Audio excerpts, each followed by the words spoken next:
Hey everybody, welcome back to the Consummate Athlete Podcast, where we dissect all kinds of different types of performance and sport, ranging from, the most casual game of ultimate frisbee in your backyard to what it takes to win a mountain bike world championship title. Just a hint about today's episode.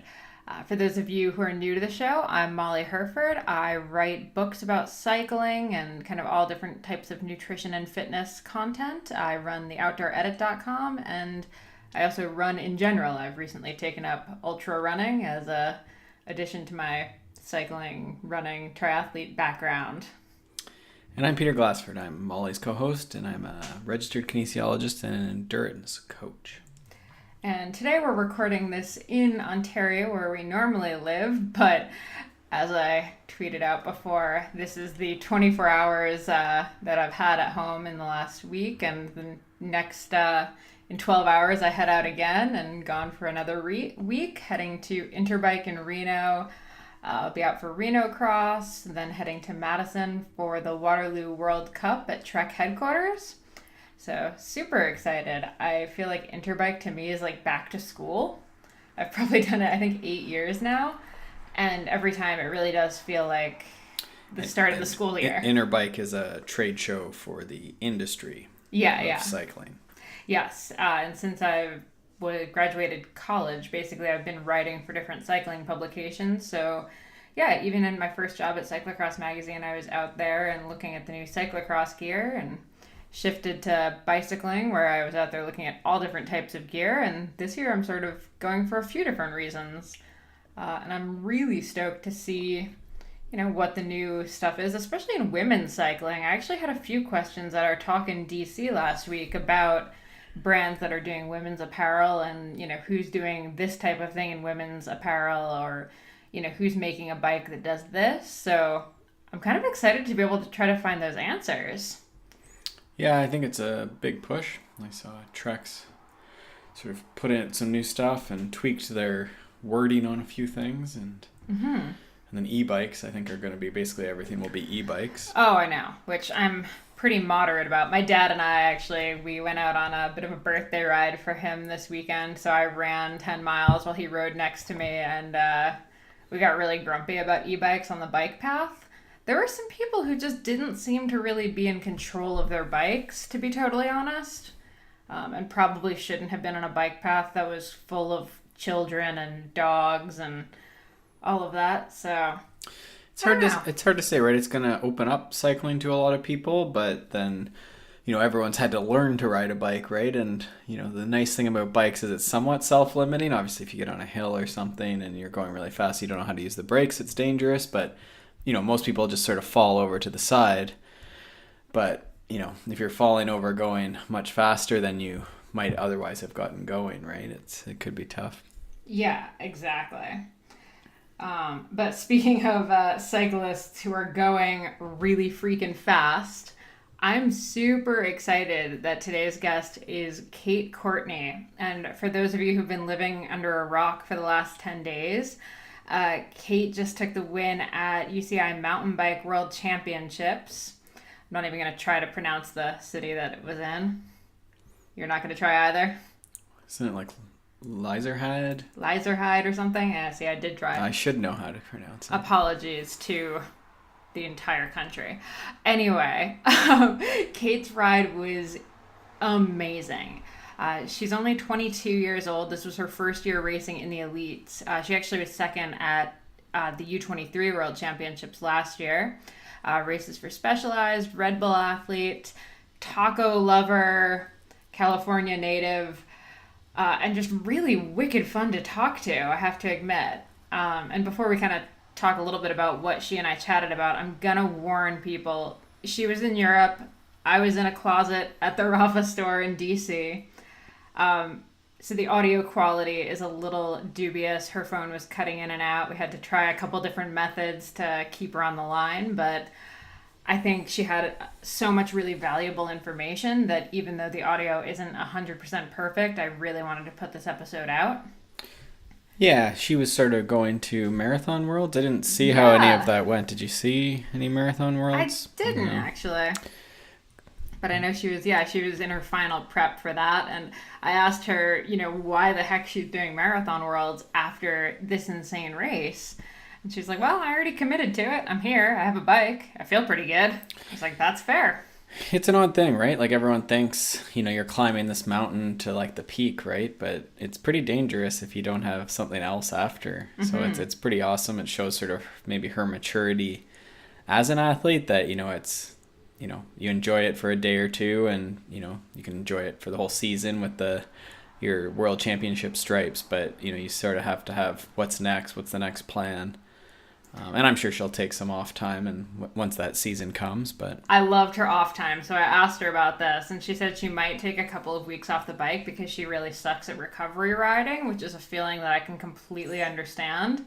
But even then, she was like, yeah, I think my brother and I are going to go on like a several-day backpacking trip. And she's got all these other her idea of an off season is just a ton of adventure riding with friends, which sounds pretty cool. Mm-hmm. Yeah, she's just got a really awesome, story, advice. We talk a bit about, her advice for younger riders who are just kind of starting to get into it. A lot of stuff about learning bike skills and really focusing on that. And if you watch the replay of the race, which we'll put in the show notes, you can really see that her skill, in addition to her speed, is what got her that title. She definitely won. Like, she sort of got dropped on the climb, right? And then in the second half of the lap, there was a sort of undulating, like, off-camber thing, right? Mm-hmm. And she got back. However, we talked about that, and it turns out, if you look at the numbers, her last lap was actually her fastest lap. And she said on the hill, she was very aware that she was getting dropped, but she actually wasn't quite as maybe pinned as it appeared on the video. She was sticking to a plan that she had as far as what she wanted her numbers and feeling and stuff to be at that point. And she knew she actually had a lot of downhill and a lot of technical space to close that gap in the last half. So it's a bit of a gamble, of course, to let anyone go. I think Annika had a few seconds in front of her after that section. So it's a gamble, but it definitely paid off. Yeah.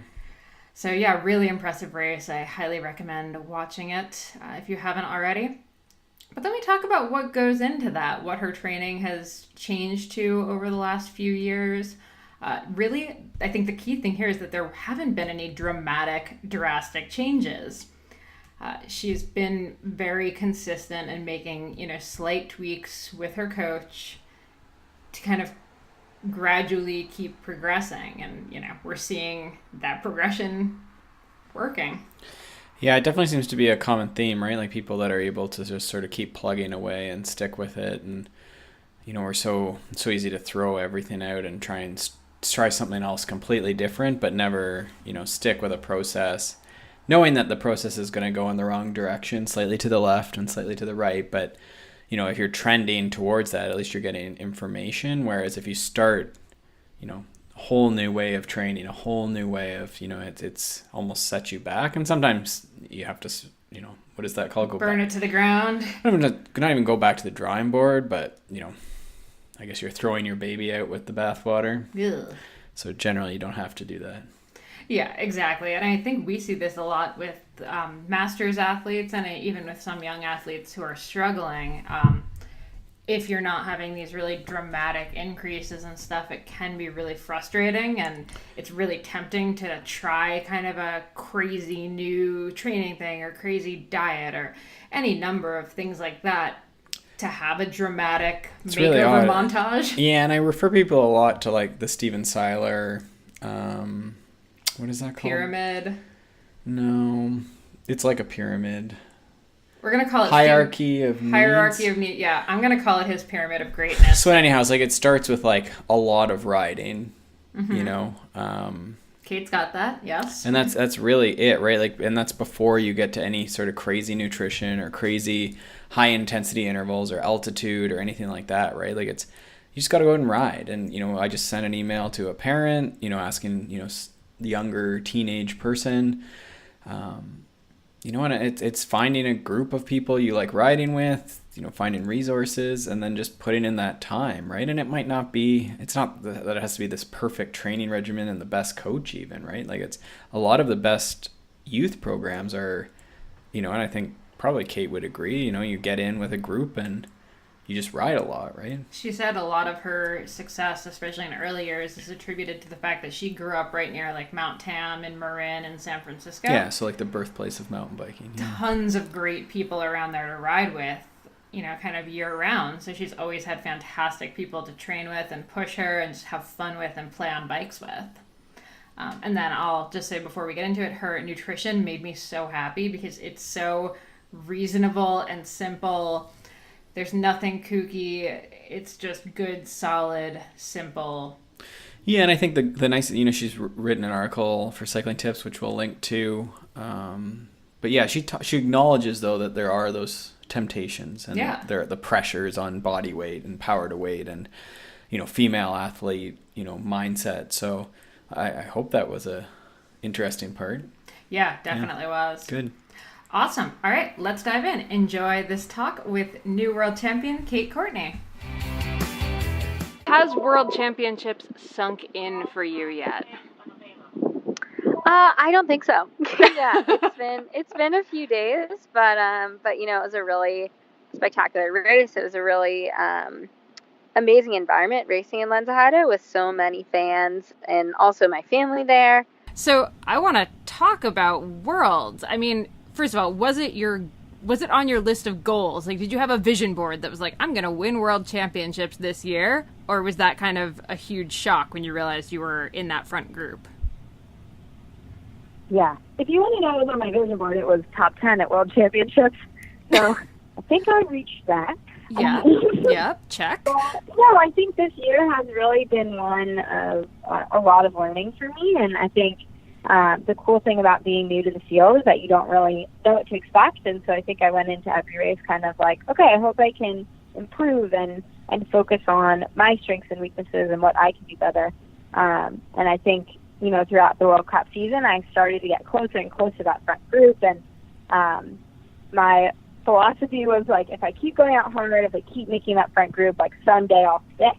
And, at Worlds, the World was stuck. Yeah, and it seems like it wasn't necessarily just like speed. So, for example, in that last lap, Annika actually gapped you on the hill, but then you got her in the technical section. Have you been really focusing on skills and stuff like that over the season? Yeah, I think, it's a confluence of a lot of things. I think I was just talking to my dad about that last lap, and my power numbers were like the best on that lap. I had my fastest lap of the day. And I think that's a couple of things. One, I studied the course a lot. So a lot of people see that one climb as a definitive moment, and I did too. At the moment I was like, okay, just keep going, maybe she'll get a flat. But for me, I think I trained really hard knowing that it was going to be about staying within your comfort zone and staying within the numbers that I could do, staying within my own pace. And I trained, really specifically for this race. So that's one part of it. I think technically I spent a lot of time on the course with lines. But I also, I ate really well throughout the race. I was really mentally focused, and I stayed within myself. So I think it wasn't so much about just technical skill. It was more about the fact that I tapped it back a little bit on that climb. It gave me more energy for the last half of the lap. And I had recovered on the descent and could pedal over all those routes. And I think that's actually, while it looks like you're just kind of like cruising in, it's a super physically demanding part of the course. And so I think having all those things add up gave me a little extra punch at the end. So I'm going to go back to the first lap of the race. When you realize suddenly that it's you, Annika, and Emily, and a pretty big gap to fourth, what was going through your head? Yeah, I think that's the funny thing. I think in my best races, I'm always just really focused on the moment. And I think a lot of my races this year prepared me for that, especially Mont Saint Anne, where I was, third on the second to last lap and then got a flat and crashed and ended up getting sixth. I think experiences like that teach you that it's really not over till it's over, and you have to just focus on doing the best you can in that moment. So I really tried not to focus on positioning. I just focused on, executing my race plan, and to have it all come together at the end was a pretty awesome feeling. Yeah, for sure. And this is your first year racing in the elite women's. So heading into the season, had you done anything different in training, or are you just kind of on that same, training plan and just progressively adding bits and pieces? Yeah, I think, there were definitely some changes this year. I graduated in the fall, so I didn't have school after December of this past year, which definitely made a difference to what I was able to withstand in training. And also my coach really identified this year as a huge development year. And he pushed me to do the Cape Epic, which sounded like an insane idea at the beginning of the season. But I think ended up being a really, really good challenge for me. And even just mentally, like having a goal like that to train for and prepare for, really pushed me physically and I think laid the foundation for a really good season, albeit one where I needed some breaks and had to kind of adjust my volume and training based on, kind of having some new opportunities and not being in school. So I think it all came together, which was really awesome. But I think if you ask my coach, he probably had this vision in mind all along. Yeah, for sure. And so, you mentioned fueling during World Championships, and I really wanted to talk to you about fueling because you've written really great stuff about nutrition and body image. And, I think it's just so important, especially for a young racer, to be able to remind people that, eating on the bike and then eating properly off the bike is, really important. So you have this one great quote where you say, I also found it really interesting that eating a lot more on the ride reduced my consumption of unhealthy food for the day. So when did you kind of actually start figuring that out?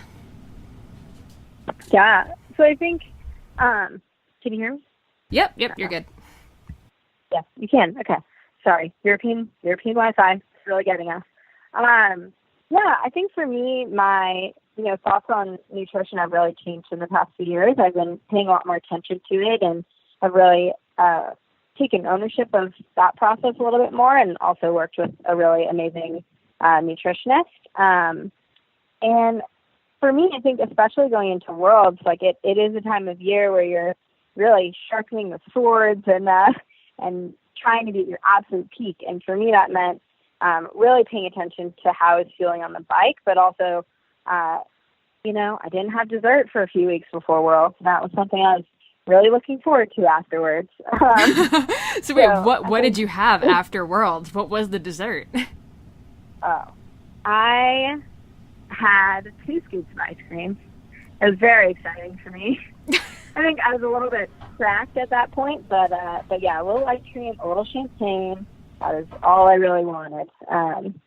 And for me, I think, it's not that you need to be super, super restrictive or not think about it at all. I think it's really about finding that moderate balance. So for me, that means there is a time of the year where maybe I'm on, I call it my World's diet.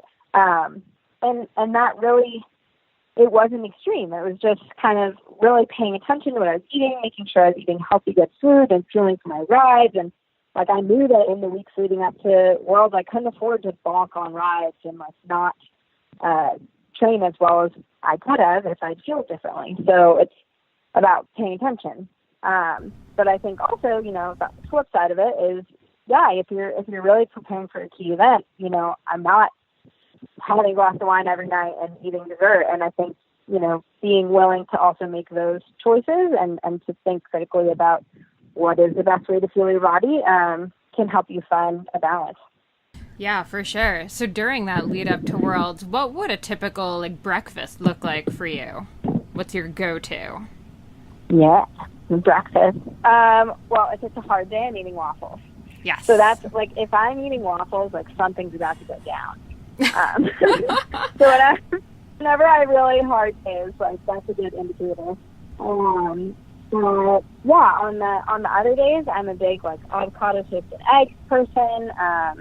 So if those are like a recovery day, for example, I would have like gluten-free bread and eggs, or something that maybe has a little less carbs because I don't need as much fuel. But then on those days when I'm really training hard, like I'm just like, body, I'll give you whatever you need to get this workout done. Work with me here, have your waffles, and then we're going to have a hard time. Post-ride meals, what is your go-to? Yeah, I mean, as you may have guessed from my Instagram, tacos are one of my favorites. Yes. But there is a reason. They're a really good post-ride fuel. And so I'm gluten-free, which makes a lot of kind of eating out options a little bit more challenging. But tacos are usually in corn tortillas, so it's like a pretty reliable gluten-free option. And that's some carbs. Then you have, like usually I get them with meat, so you're getting some protein, put some avocado on it, you get some healthy fat. So it's a really good, like, well-rounded thing. And I think it also just has been kind of a tradition of, like, go for a big mountain bike ride, come home and eat tacos, or, like, go to the taco shop. And I think there's, like, a cool cultural part of it where, you know, ever since I grew up mountain biking, like, it's been a fun thing that we've done after rides. So that's probably my go-to. I love that. And it's funny, that's actually kind of what I'm supposed to be focusing on for bicycling is your taco habit. So very important question, soft or hard shell? Soft. Okay. Favorite Soft, kind of filling? I really like chicken. Okay. Or tacos al pastor. Perfect. Those are probably nice. Yeah. Favorite toppings. What goes on top of the chicken? Avocado. Like, just I love avocado. But also, yeah, like I really like hot salsa. I'm a big hot salsa fan. All right. Favorite place to get tacos?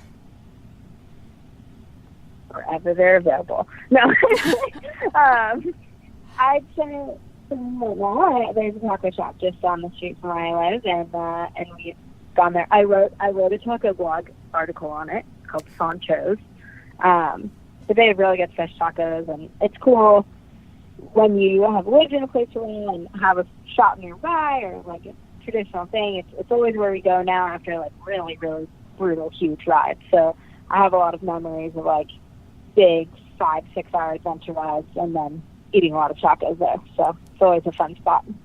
Okay, this is like my very important question. Do you have any tips on how to eat a taco without making a ridiculous mess? Ooh, I'm not your girl on that one. I think I just make a ridiculous mess. That's fair. Yeah, I think that's a little bit of a goon when it comes to that. I'll probably like spill some stuff. I actually think this is going to be a problem with my white jersey next year. So, ooh, yeah. Stay tuned. Yeah. If Clorox wants to sponsor me, that'd be great. I was going to say, next year we're going to have to redo this with, like, what kind of Tide pen are you using to get out the salsa stains?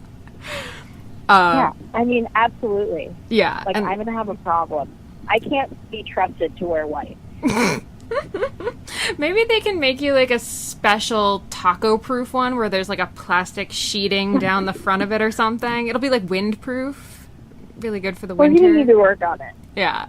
Yeah, my mechanic will tell you, Brad will tell you, I'm always, like, very close to being pro, but, like, a little, like, there's something off. Like, if you know me, like, my helmet strap's twisted, or, like, I'm, like, trying to look pro, but then there's, like, salsa on my jersey, you know? So yep. Hopefully I can get that together next year. I think anytime you're wearing the rainbow stripes, you just kind of naturally look pro as hell, so I think you're going to be just fine. And then the last taco making question. Do you have any tips on how to make the perfect taco? Any like ratios you swear by, or favorite brand of shells, anything like that? Oh, we did try to make corn tortillas. This is something that maybe is going to be a fall project, so I'll report back on how that goes. Ooh, yeah. It's actually pretty easy in theory. I may need some more. In theory. Yeah, I think, like, in terms of what would pass as a taco, like, I just always have tortillas at home and, like, really will put just after a long bike ride, anything goes. I've had, like, sweet potato, egg, random leftover stuffed tacos. And I don't know if they, like, really qualify, but I think anything could be a taco. I like that. I really like the sweet potato in the taco. It's really good for when you really need a lot of carbs, right? Yeah, exactly. Or like breakfast tacos. Really, really can't go wrong. Awesome. Okay, so kind of coming away from nutrition and getting into strength training, because earlier this year you Instagrammed a bunch about strength training and balance work and stuff like that. Was that a big part of your routine? Yeah, absolutely. I think, the majority of training I do is on the bike. So, like, that's definitely the important stuff, and we always optimize for those hard sessions. But I do a lot of strength training, usually like 3 days a week in the fall, and then 2, and then occasionally 1 in the spring. But throughout the race season, I'll be doing strength workouts, and then also, yoga is a thing that I incorporate hopefully a couple times a week. Although, it's definitely a balance to find a time to like schedule everything in, and bike workouts always come first. Yeah, definitely. So when you're strength training, do you have a couple of favorite lifts that you actually enjoy doing or love to hate, I guess? I'd say it's just fun to challenge yourself in a different way. So I actually like kind of mixing it up and trying new stuff. And the thing that's cool about being in the gym, especially if you're, like for me in the fall, I'll restart strength training. And I started pretty low level. So every week, like, I see a lot of progress. So for me, like, the box jumps are a good example. I'm not a basketball player. I don't have a lot of height there, but it was something that I could see a huge improvement in every week because it's different than what I do on the bike. And I feel that way about pull-ups too. It's like, having the goal of like, how many pull-ups can you do? At the beginning of the year, I come off of 6 months of racing my bike, and I can do like 2. So it's something that I can really work towards and make progress in, and it's cool to see those kinds of changes in something other than just pedaling faster. Mm-hmm. Yeah, pull-ups are like the one thing that just makes me feel the most badass. Don't know why. Oh, yeah. I think that's a huge part of it. Absolutely, yeah. You just feel like you could take on the world. And kind of on that note, the topic of taking on the world, I mean, you just graduated from Stanford. How the heck were you balancing college with racing at the level you've been racing at? Yeah, I will say I've been enjoying my postgraduate lifestyle a lot more. Yeah. Although there were some really special things about being a student athlete, and I think for me, looking back, like, I would not change a thing. I had, something to really keep me grounded and make me really diligent. Like, I had to stay on top of things and plan ahead of time and really be confident in what I was doing and do it with my whole heart, because if you didn't, there wouldn't be time to get it all done. So I think it was definitely a challenge, and I think by the end of school, I was feeling ready for a break and a little bit more time to focus on training and mostly focus on recovery. But I'm also really grateful for the experience I have in school, and I think it's something that's super important and really changes kind of your worldview. I think having a college education and trying to be a professional athlete, I have a different perspective, and also I just feel, I don't know, at some point you can't be a bike racer forever, and I think that level of like security that, okay, I have this other thing, there's another dimension of my life, it really provides a little bit of a like grounding force, and it also reminds you that the world doesn't completely revolve around cycling. So if I have a bad race or a bad day, I kind of have that feeling of having more dimension. Mm-hmm. Yeah, definitely.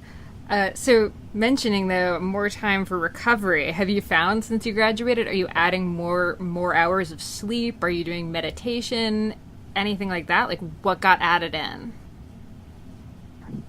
Yeah, I think a lot of it was just more time for things I was already doing. I definitely have a daily teaching practice, but I think when I was in school, there were times where I was on and off, whereas now it's been really consistent.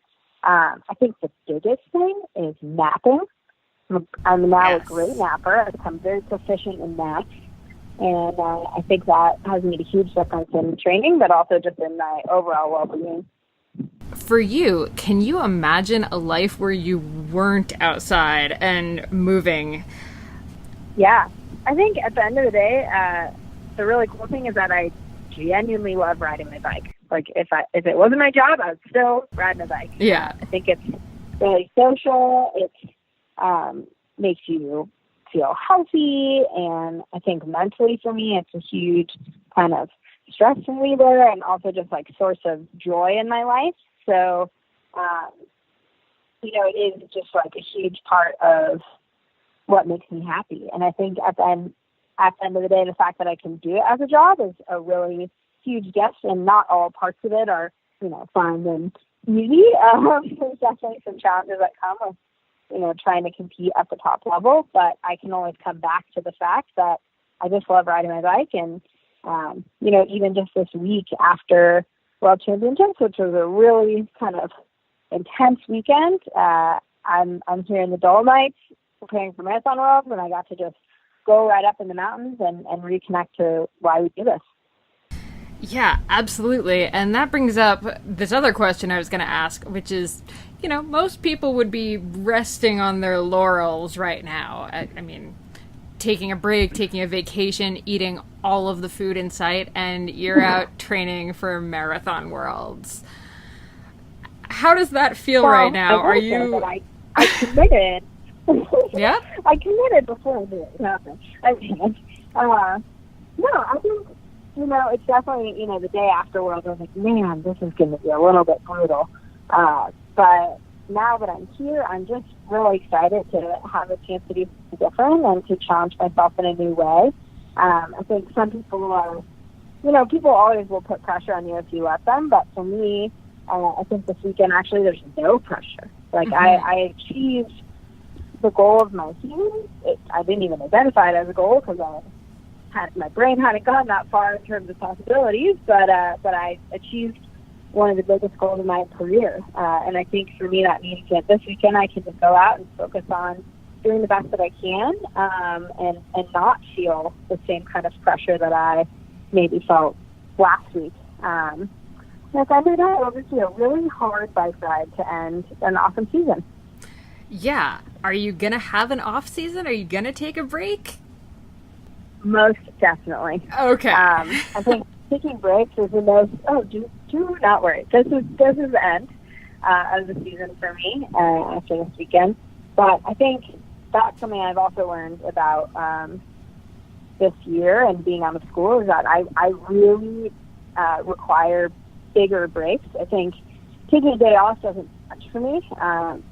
I do really well with huge, really hard blocks and going from one goal to the next. But when it's all said and done, I need a lot of time to reset and recover. So for me, actually, kind of things worked out in June. I had a knee injury and had to take 2 weeks off the bike, which was a bigger break than I've ever taken mid-season. But I think is a huge part of why I was able to finish the season really strong and feeling mentally and physically really motivated for the end of the season. So I'll definitely be taking a break.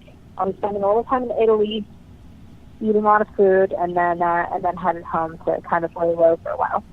Nice. And will you actually take a couple weeks off the bike again, or is it going to be more recovery riding style? I'm not great at recovery riding. This is something that my just knows about me. The thing that gets me fired up the most in the fall is planning huge adventure rides.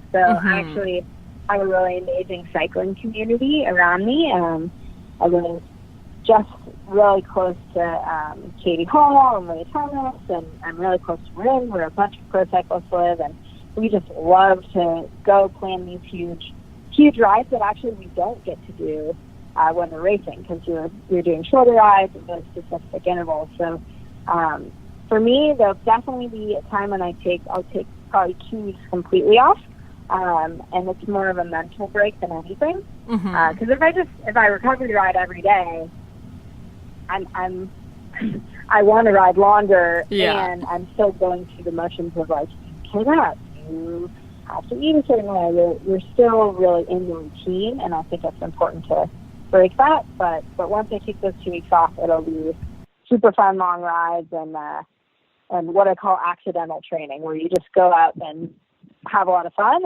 and don't use a lot of mental energy, but get huge mileage in. Yeah, and other than, strength training and yoga aside, do you do any other kind of cross training?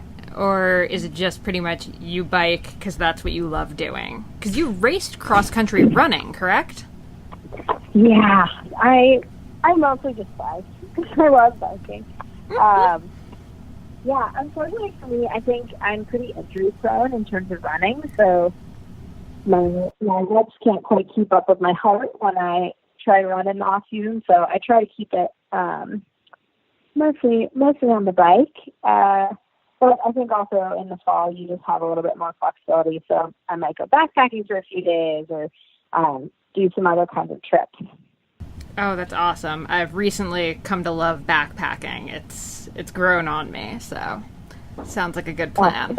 Yeah, I think after this trip, my brother and I are going to go into the woods. I was like, I'm going to leave my phone. I'm going to go hike for a while, which nice. I think will be perfect in my 2-week break. Yeah, absolutely. And then, obviously, there's tons of young girls that look up to you and, have posters of you on the wall and want to be you when they grow up. So what's your best advice for young girls that either are just starting getting into riding or, want to get on the bike but are just really nervous about it? What advice would you give them? I'd say one step at a time. I think, it's just about finding something that you love doing and then taking it step by step and working hard along the way. But I sort of came away with the feeling after Worlds that when you start taking things one step at a time, you might not know that you are one step from something really amazing happening, and you just have to take it and see where you end up. So, yeah I think that would probably be my advice. That's great. And then I think last one on that same line of thinking, what about tips for young girls they want a mountain bike, they think it's awesome, but then they're just terrified when there are obstacles that they have to get over or negotiate? Yeah, no, that's a really common thing, and there's obstacles I'm terrified to go over, so I definitely connect with that. But I think the biggest thing for me is developing the skill. So I think it's easy to go out with someone who's already developed the skill and say, oh, they can do it and I can't. But if you take the steps to learn, okay, how do I go off a drop? Like, what do I physically need to do with my body? Where does my weight need to be? And get a good teacher. You start to take away some of the fear component because you start to have confidence in your ability. And I think that's the best way to combat fear, is to prepare yourself. That's such good advice. I love that. I think so many girls, see the videos and see the races and stuff and are just like, oh my gosh, they can just do that. It's like, no, there's years of skills work behind that. Starting with the tiny drop. Completely, yeah. And I think drop's a really good example. With Team USA, we've done a lot of skill camps, and we started with really small ones in a parking lot and worked up from there. And you just kind of are able to progress over the couple years, and I think that's one of the special things about the sport of mountain biking, is there's always kind of that next level you can take on. Yeah, absolutely. I'm really glad we got to end on parking lot drills, because that's one of the huge things that I'm always telling people to do, and no one ever believes me. So now that you said it, I get to be like, ha, told you I was right. Amazing. Well, I know you have another call now, so I'll let you go, but I'm so glad we finally got to connect. Thank you so much for chatting. Awesome. Thank you so much, and thank you for your patience. I'm glad. Of course. Yeah, no. To catch that. Yeah, absolutely. Good luck at Marathon Worlds. We'll be cheering for you. Thank you. Thanks so much for tuning into the Consummate Athlete podcast. You can check out my stuff over at theoutdooredit.com or by following me on Instagram and Twitter at Molly J. Herford. And you can check out Peter's coaching, training plans, blogs, all that fun stuff over at smartathlete.ca or by following him on Twitter and Instagram at Peter Glassford. And if you want to support this show and other awesome podcasts, please check out wideanglepodium.com for show info, other podcasts, bonus content, and to become a donating member so you can get all of that rad behind the scenes content and help keep shows like this on the air. And lastly, if you're enjoying this podcast and all the information that we're bringing to you every single week, do us a solid and pop into iTunes to leave us a rating and review. It takes you about 2 seconds. You can do it on your computer, you can do it on your phone, and it really helps us out. Thanks so much, and we will see you next week.